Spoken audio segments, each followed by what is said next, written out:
viewers here in Copenhagen and or wherever you are. And especially good evening to you, Lea Ypi from London.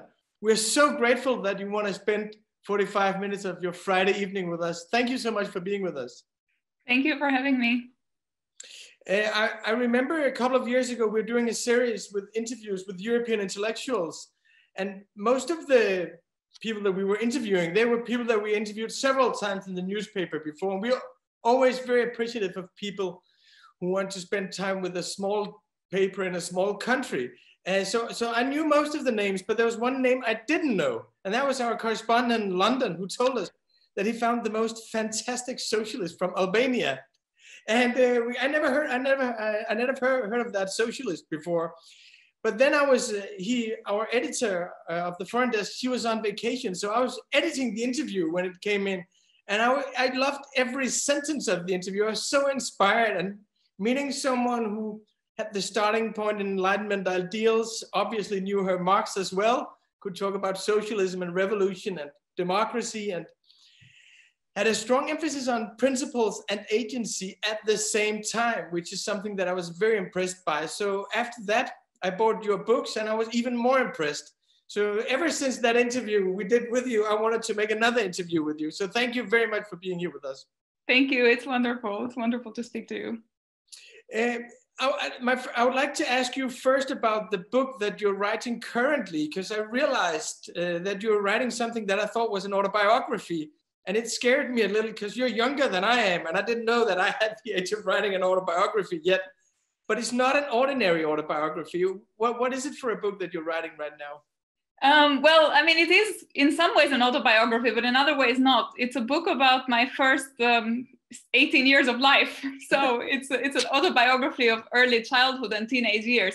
It's the focus is kind of on my life in those first 18 years, but the real focus is on the transition from socialism to liberalism in Albania. And part of the motivation for the book was precisely what you started with, which was that a lot of people, when they hear that I'm a socialist, they're okay with that. But when they hear that I'm from Albania, they're shocked. And they want to know how come someone who comes from Albania is actually a socialist. And the first person who wants to know that is my mother.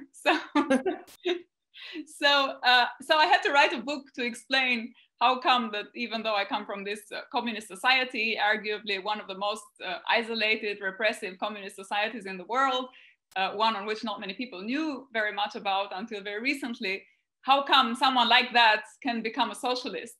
And so the book is an effort to actually revisit the part of my life that I spent under communism and the part of my life that I spent in the kind of early years of liberalism in Albania, and go through the battle of ideas. And the book is really a book about freedom, although it's freedom in context. So it's a book about how these different systems, liberalism and socialism, have appropriated what freedom is and what it means to people and what democracy is.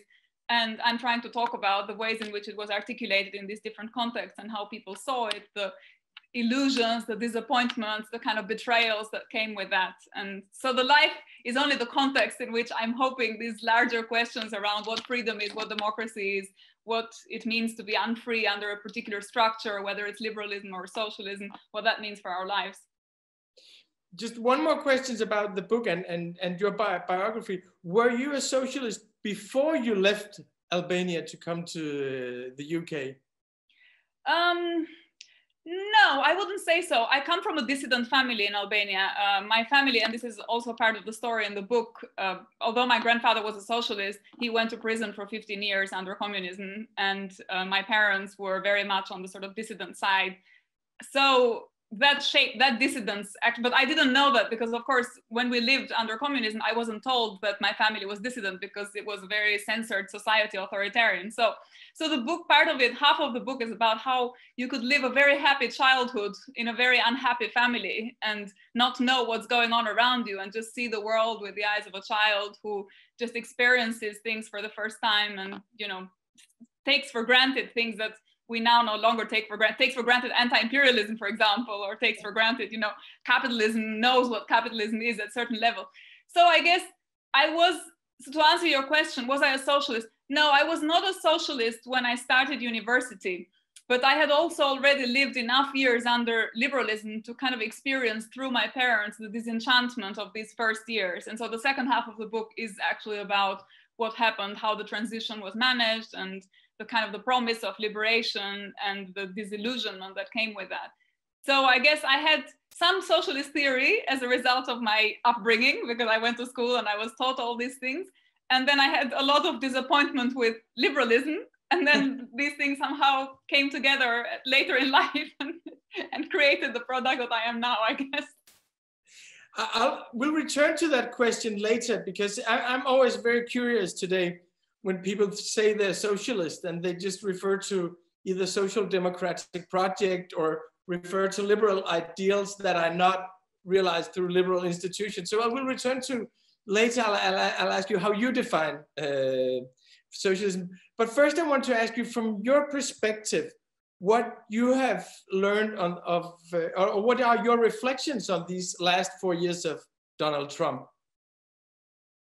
Well, so the Trump election is, I guess, increasingly presented in the media as sort of bound up with the fate of democracy itself. And so we're told that it's a matter of life and death, I mean, not just literally in terms of the current pandemic, but also literally in terms of the life and death of democracy. And so we're told that, democracy was fundamentally challenged under these 4 years of Trump in office, and it would be existentially threatened in the next 4 years if Trump were re-elected. And I think in some ways, there's good reasons to see it that way. I mean, it's not with every election that we have to worry about whether the president will accept the results, or whether all the votes will be delivered and counted, or whether the courts will intervene and so on. But at the same time, I think there are two risks. The first one is that we tend to assume that democracy was fine until Trump showed up, and that all we have to do is to ensure that Trump is no longer the president, to make sure that democracy returns to this intact form in which we've inherited it from Obama. And the second one is a question that reduces our understanding of democracy, I think, to a very narrow phenomenon, which is electoral representation and electoral participation. And I think this kind of obsession with electoral performance, with voting, with the day of voting and so on, as actually I think ends up being more part of the problem than part of the solution.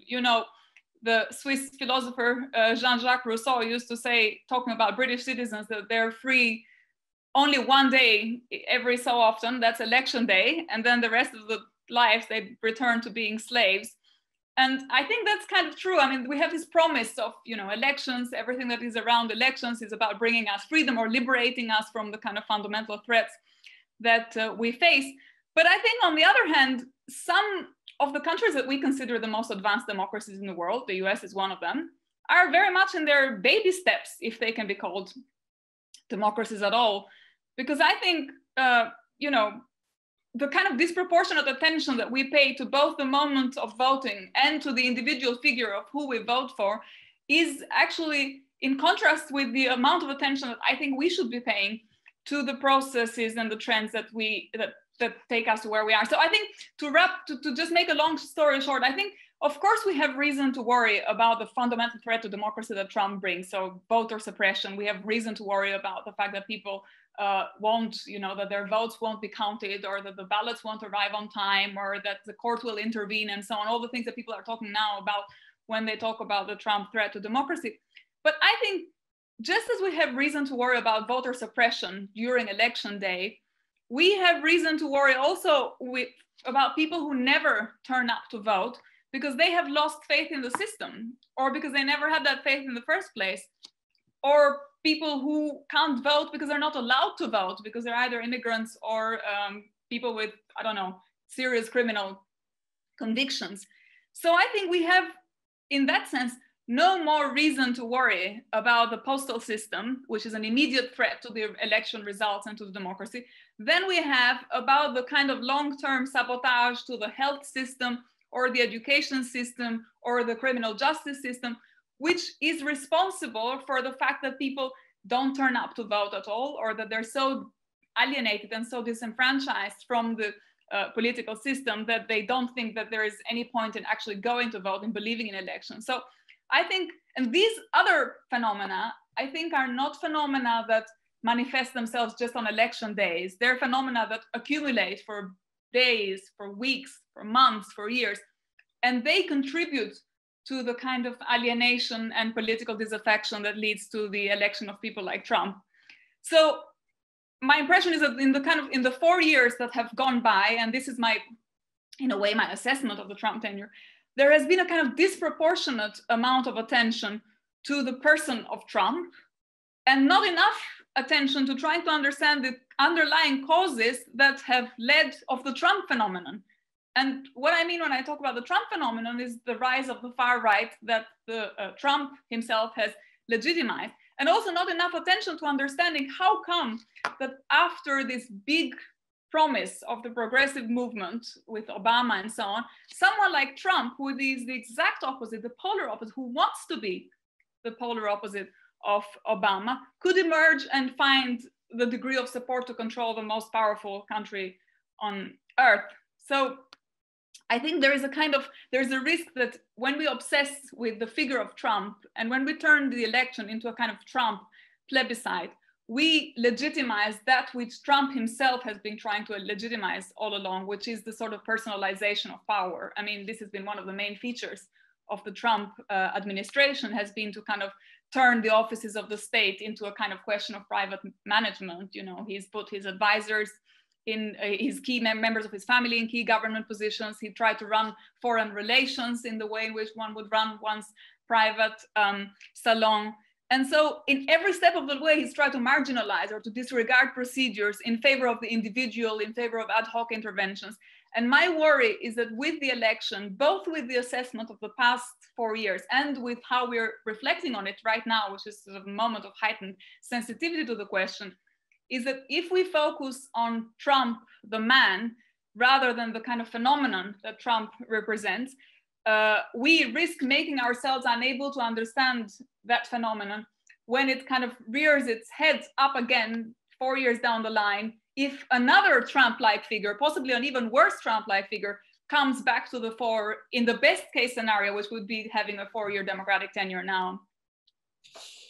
So it seemed to me, I was in New Hampshire with my son, who's a huge Bernie Sanders supporter, in February. And it seemed to me just about a year ago that there was a very strong left-wing movement in America, that radical questions were being asked, and that this radical rupture that Trump to a certain extent also represents kind of created a new political openness to ask fundamental questions. And people really believed first that Elizabeth Warren could win. She was my hero. And then Bernie Sanders after that. And now we're stuck here with Joe Biden, who's as responsible for the last 50 years of decay in America as Trump is. How do you see this choice between the old plutocrat Trump and kind of the liberal plutocracy represented by Biden? So I think we have to be, I'd say we'd have to be very careful with that. And we also with how we assess the difference and what we say when we think about the difference. I think at one level, there are some very fundamental differences with Biden, obviously between Biden and Trump. And there are absolutely, obviously things that would not have happened to the United States and to the world if a Democrat or even a moderate Republican had been in office. So canceling nuclear deal, pulling out of the Paris Climate Agreement, withdrawing from the WHO very recently, dismantling parts of the Obamacare Act, the tax corporations are at record high, the tearing up of the trade agreements, the packing of the courts, the amount of immigrants that have been deported. And I don't think we would have, none of these things we would have seen under a Democratic tenure, I think it's fair to say, even from someone who is extremely critical of establishment Democrats. Yeah. And we would also not have seen, obviously, this degree of legitimization of the kind of far-right discourse, which has in turn, exasperated brown and black people in the United States. I mean, on the other hand, I think it would be naive to pretend that just to focus on, let's say, the Black Lives Matter movement, for example, that to take the case of kind of black exclusion, it would be naive to say that this is just the result of the Trump years, right? On the contrary, I think it's unlikely that some of the creative energy that we have seen on the left in the last few months and couple of years would have been possible with a Democratic president in office. So the movement has been so vital and so energized precisely because there has been a president like Trump in office. If you'd had an establishment Democrat, the movement would have been much meeker and much more sort of responsible in a way, would have been urged to be responsible. So I think it's positive that the movement has been there and it's still there, and that it might exert pressure on Biden to kind of adapt his agenda to more progressive goals.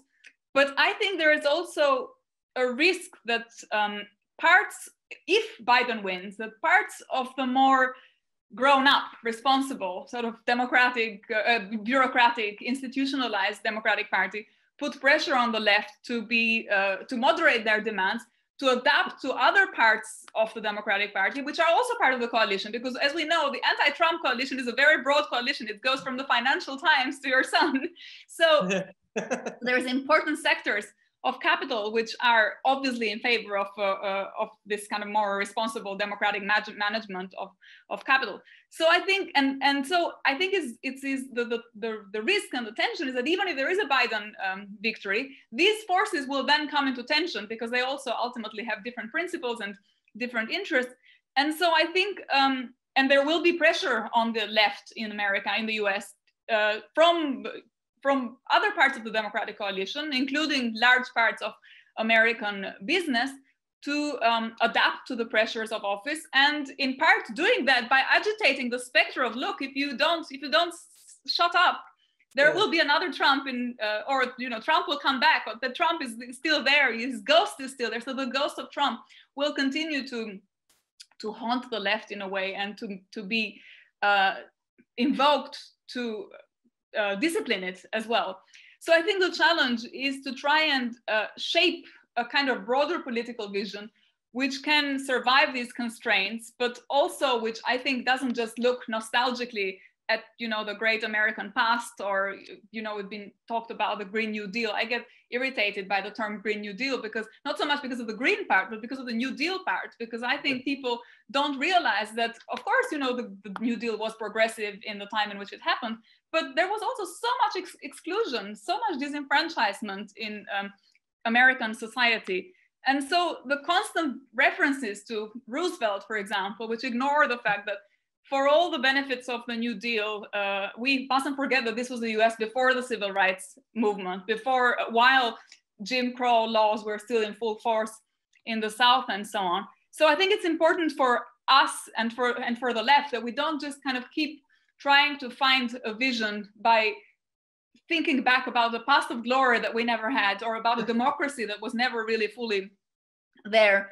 And so the challenge is to kind of articulate, I think, a vision that can both in some ways reflect on the failures of the current capitalist global system, but not just as a political system, not just as an economic system, but also as a system of values. And so a left that can kind of integrate the demands of different marginalized groups with an alternative, which is not just an alternative about policies, which comes up with, oh, we have this great new idea, it's a new policy, everybody should be on board with this new policy, but actually gives people a vision of how does this policy shape the world, and not just this part of the left in this country at this particular time.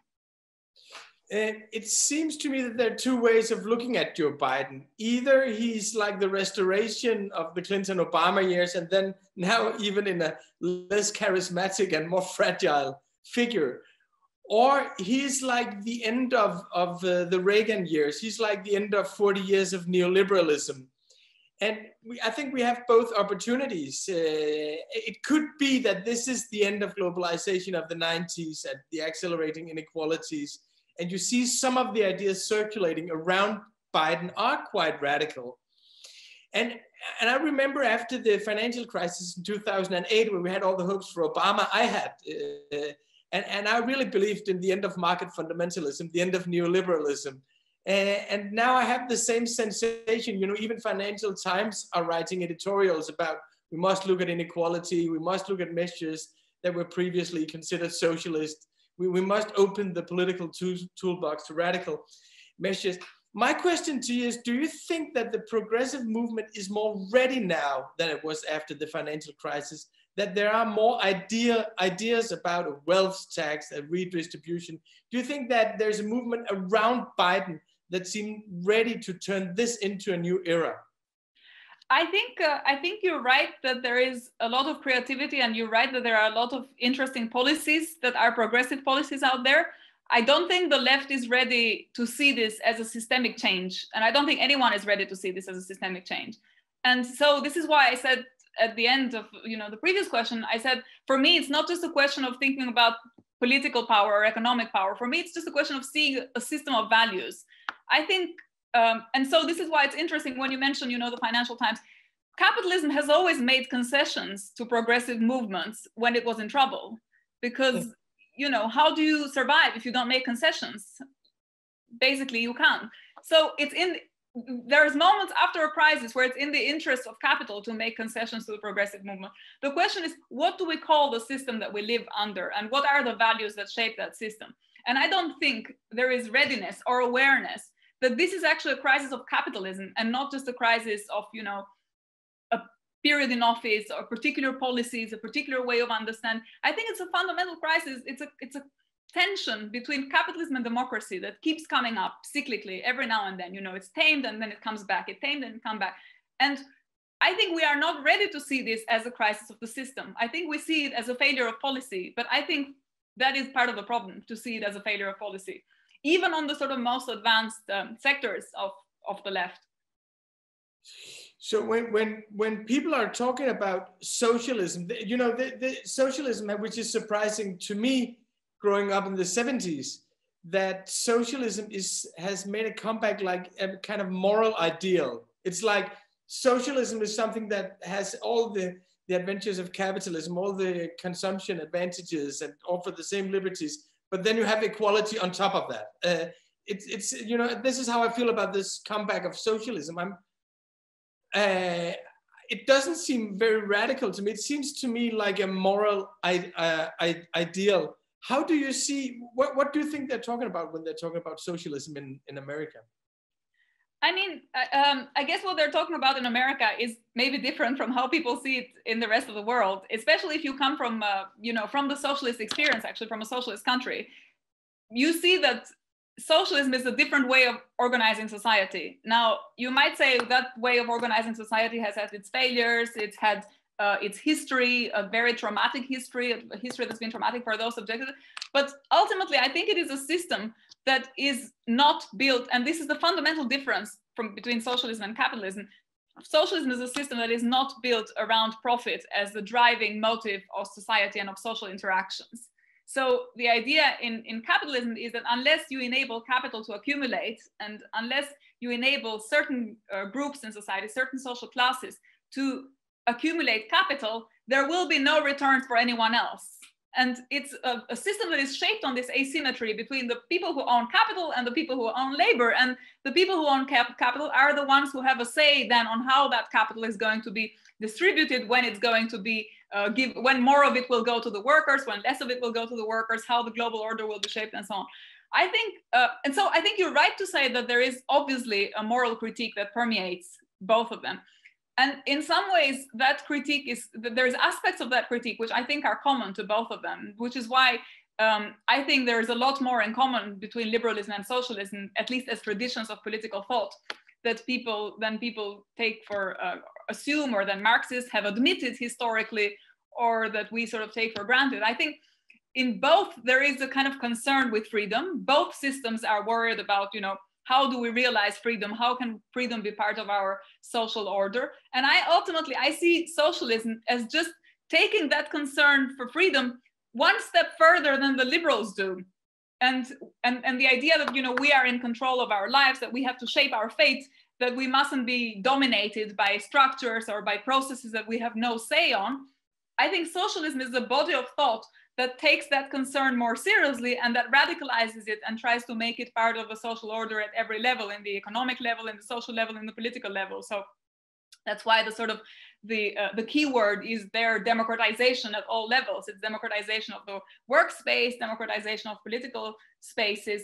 So I think, so yes, I would say there is, and it's important for me that there is a return to this moral way of understanding socialism, because I think it also enables us to see that, socialism is not equality and liberalism is freedom, that you don't have to choose between equality and freedom. No, exactly. I think it's because of our commitment to freedom that we believe in a socialist society in which that commitment to freedom is taken seriously and affects everyone who is part of that order, and not just some, not just the people who happen to inherit capital or to be lucky with how they accumulate capital, but ultimately everyone who is kind of part of that social order. So I think there's a lot more in common, as I say, with egalitarian critiques of liberalism. I mean, political theory of the last 40 years has been more, actually 50 years, from John Rawls onwards, has been concerned with this question of how do we justify the social order that we live in to everyone?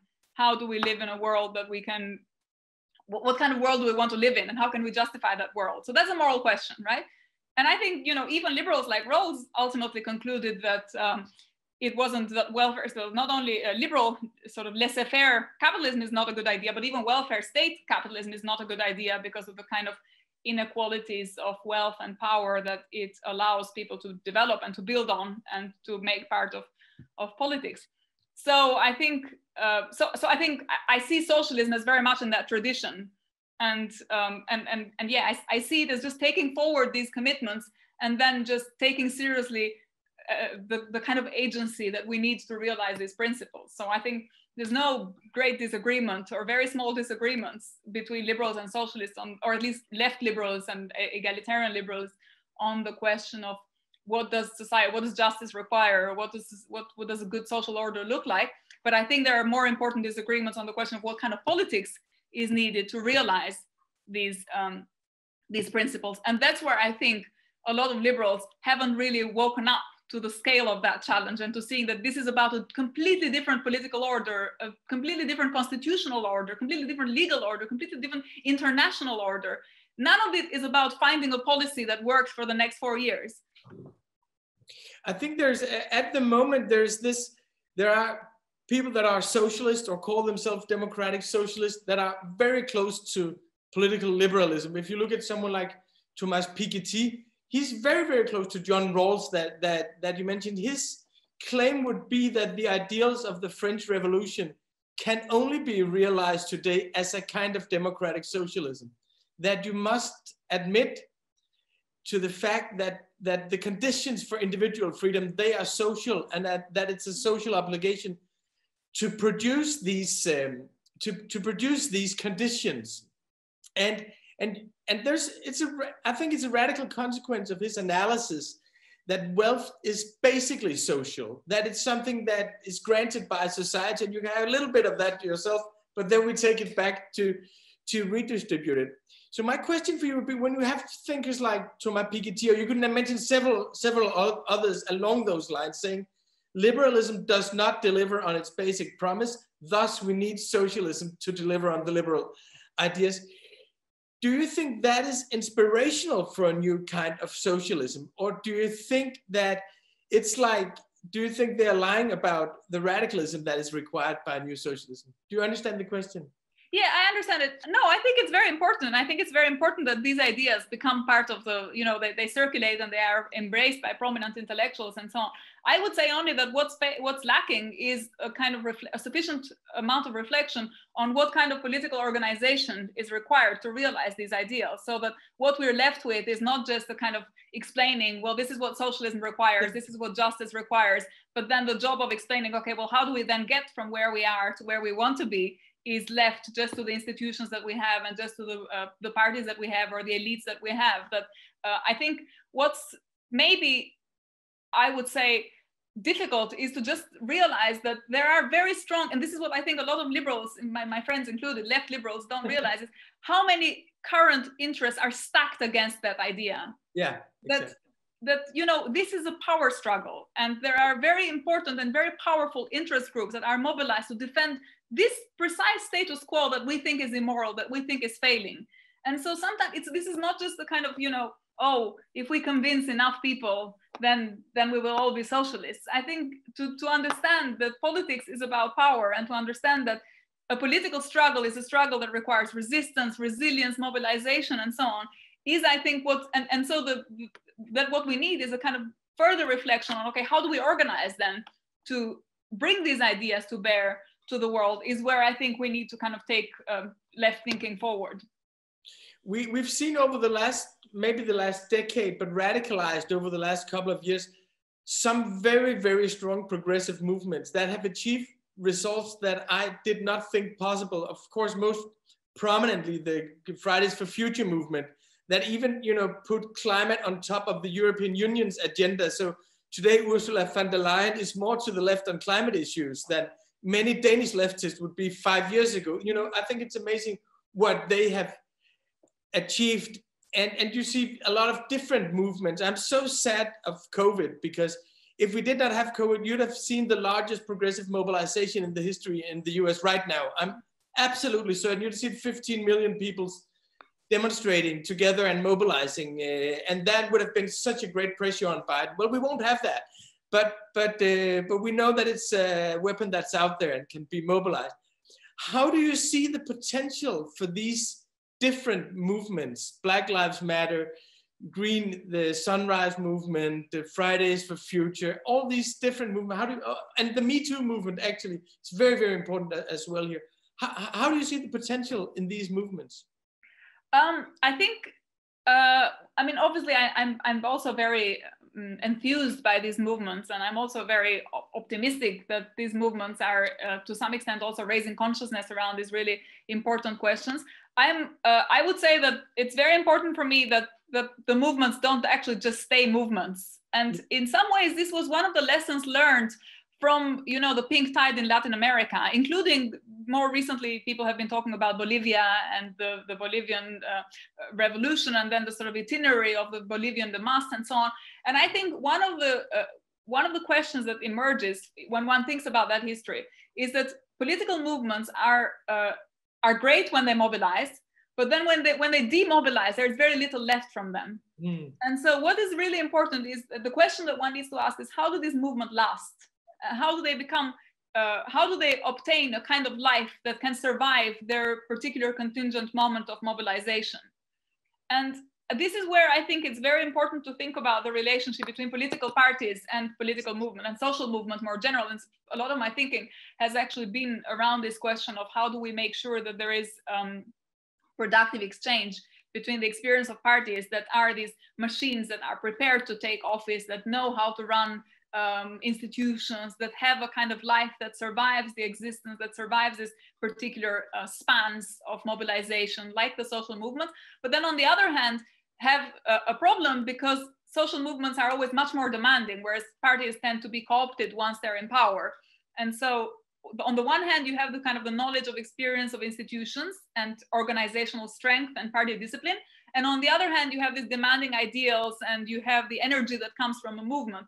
And I think it's only when the two find each other, when the two work together, as they have done, I think, in a lot of Latin American countries, actually, as they have done with all the flaws and with all the weaknesses as well. But I think as they have found the sort of the synergies and the learning processes that have enabled them to work together, those movements will, I think, unfortunately, in Western Europe and in the United States, run the risk of having very short lives unless they sort of institutionalize in this way. So yeah, and I think for that, the relationship between political parties, between left-wing parties and left-wing movement is much more problematic and potentially an obstacle to the development of social movements in this way. Yeah, that's really a good point in the book, The Meaning of Partisanship, that because I was ready to say, I'm done with the old parties, now it's just movement, pressurizing the old institution, forcing reform. I was wondering, how do you see the experiment with the labor, with Corbyn as the labor leader? If we don't talk about anti-Semitism and all that, but just the fact that he managed to integrate the Momentum movement and revitalize the old Labour Party through that movement, I think it alienated a lot of voters and the old establishment, but it also seemed to me to revitalize the Labour Party and demand new ideas and new shapes of action. How would you evaluate that experiment? I mean, I think that is a very important, I think that's a very important experiment. And I think it's also historically what social democratic parties have done at their best, in their highlight, in the moments of triumph, when, you know, the idea, the difference between a political party and a social movement is that a party has also an obligation to make laws, and we want to have a say in the kind of laws that we subject ourselves to. And so I think historically, political parties, especially the parties on the left, have been essential to this process of democratization of mass politics, precisely because they could turn the requirements, the demands of social movements into demands for political change, which then become policies and laws and so on. Now, I think the hope that has come from the Corbyn moment in the Labour Party, at least the hope that I saw, was that it seemed to kind of reverse a trend in the way in which party politics has gone in Western Europe for the last 30, 40 years, and to also reverse to some extent this crisis in this lack of belief in political representation through political parties as such. I mean, we came from years of people who were disenchanted. People were, mass parties were losing members every day, and the representative system as such was in crisis, both as kind of structural economic reasons, but also for reasons to do with, I think, with the crisis of ideas on the left, the crisis of identity on the left. And so I think what was really important for the Labour Party under Corbyn was its ability to combine being a party, so wanting to run in elections and wanting to win elections and wanting to have power, wanting to shape laws that are in conformity with a particular vision that we have of society, but also on the other hand, being serious about being a social movement, not making these kind of institutional compromises that the parties had been making for many, many years, because, you know, we're under pressure for funders, we're under pressure from technocrats, we're under pressure from international institutions. So there was this moment that was almost felt like a moment of liberation, where you saw, well, a party can also be a party for its members. It doesn't have to be just a party for the elite, it doesn't have to be just a party for technocrats and policymakers and so on.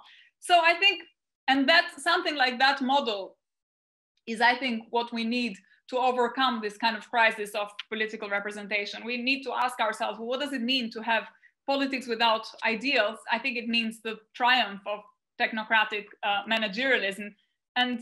But if you have ideas, on the other hand, you also need the kind of collective agents that can bring these ideas to bear. And if you don't have them, what you're left is personality politics. You're left with, you know, X is charismatic, Y has a nice life, this other politician has a nice kitchen. You know, all the kind of gossipy way in which we reduce this talking about our representatives by taking an interest in their personal lives, taking an interest into their image and so on. And I think the counter to all that is to make parties not about them, not about their leaders, not about their MPs, not about their parliamentary members, to make parties about people, about their members. And this was, I think, what I saw as the sort of the greatest promise of the Labour Party under Corbyn. So yeah, the fact that it wasn't kind of giving in to this personality politics, that to me it was never a problem when people said, oh, you know, Corbyn is not charismatic. And I thought, well, he doesn't need to be charismatic. He just needs to be representative. He needs to be like you. He doesn't need to be better than you. So yeah, because I think a party is an agent for all of us. It's a collective agent. It's not an individual agent. It's not an agent that should be represented by an individual. It should represent and reflect the demands of a movement, of a social movement. How do you see? I know this is very early, but it's something that I often wonder is how we should see the legacy of Bernie Sanders and Jeremy Corbyn. On the one hand, you could say that we experienced decades of radical inequality and radical business takeover and tax evasion, and there was like an unaccountable capitalism that was allowed to expand itself all over the globe. And it was like a ritual that we had these old progressive patriarchs that we could put up and say, well, we cheer for the old patriarchs, but we know they'll never. That was, you know, I feel that it was kind of, it was a defeat that was what we had to represent ourselves. And you know, Bernie Sanders, as much as I love his ideals and his enthusiasm, you know, he's just an FDR Democrat 80 years later. So how would you write their story? How do you see their legacy? I mean, I think they were important in connecting generations in some ways. And so I think precisely, in fact, it wasn't a coincidence that these people like Jeremy Corbyn or Bernie Sanders, who were almost like remnants of a different era, that somehow had refused to compromise or to make the compromises required from that era, were then you know, coming up against and enjoying this prominence and this public interest in their ideas. And I think it was the interest for their ideas which mattered, rather than the, you know, the persona of the people who actually filtered those ideas. I think those were irrelevant. What was important was that these were characters that were seen as characters who throughout their lives had maintained the commitment to certain ideals of social justice. And they were able to inspire younger generations precisely because they were the models of what does it mean to have that commitment shape your entire parliamentary life or your entire public life, your entire political life. And so I think they showed how you could be someone who is in office, who is an MP, who has been in the corridors of power their entire life, and still be an outsider, because the kinds of demands that you make, the kinds of the society that you would like to live in is not the society that you're living in. And I think for younger generations, that was extremely important, extremely motivating to, you know, to bring that to life and to bring that experience, and to also in some ways be faced with that experience so as to learn from it, to see not just, and this is why I think it's also important to value not just the success of these characters, but also their failures, to see, you know, their lives have, they are a model. They're a model both of how one maintains this commitment, but also of all the, you know, all the flaws of those commitments, including historically. If we don't, I think this is another thought I always have about the history of socialism, and, you know, coming from Albania and so on. I don't want to see socialism of today, the moral socialism, as something that is entirely detached from the historical experience of socialism, because then we learn nothing. Then we think that we have failed, that these historical experiments have failed because the people were bad and because the leaders were flawed, or the moral characters were somehow not as moral as we would be. And I think that is just not the case. I think with every individual, in every historical circumstance, often your choices are shaped by circumstances. And if you don't learn historically how these choices have been shaped by circumstances, then you end up making the same mistakes, even though you start by saying, oh, I'm superior, I'm more moral. Of course, I would never do that. Of course, I would never, you know, disrespect my adversaries.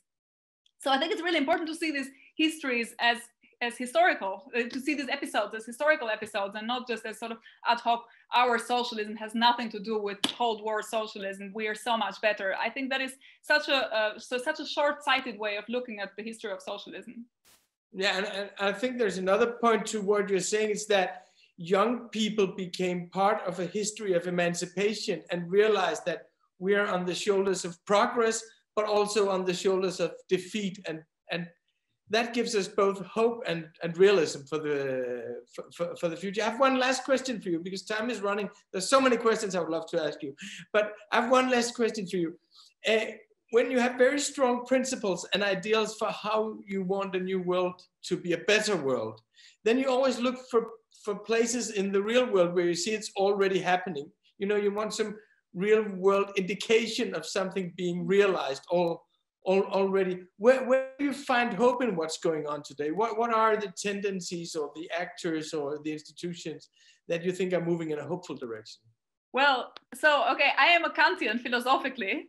Yes. And if you're a Kantian, to be hopeful is a moral duty. You don't actually need to see any signs of hope in the world. You just have a duty to be hopeful, because and if you're progressive, sort of egalitarian, I think this is the fundamental difference between the right and the left. I think the right, in the way in which they motivate people, I think the right motivates by fear. The whole right-wing programs, propaganda, principles, platform, they're all an effort to say to people, look, you are so afraid. There's so many scary things out there, and we need to do something. It's a project fear. And I think the difference between the right and the left is that the right rules by fear and motivates by fear, and the left motivates by hope, by showing you, you know, what does this ideal new world look like. So I think you asked me what are the signs. I mean, so as I say, I don't necessarily personally feel, as I say, an obligation to see hope, because I think I have a duty to be hopeful, and I am hopeful.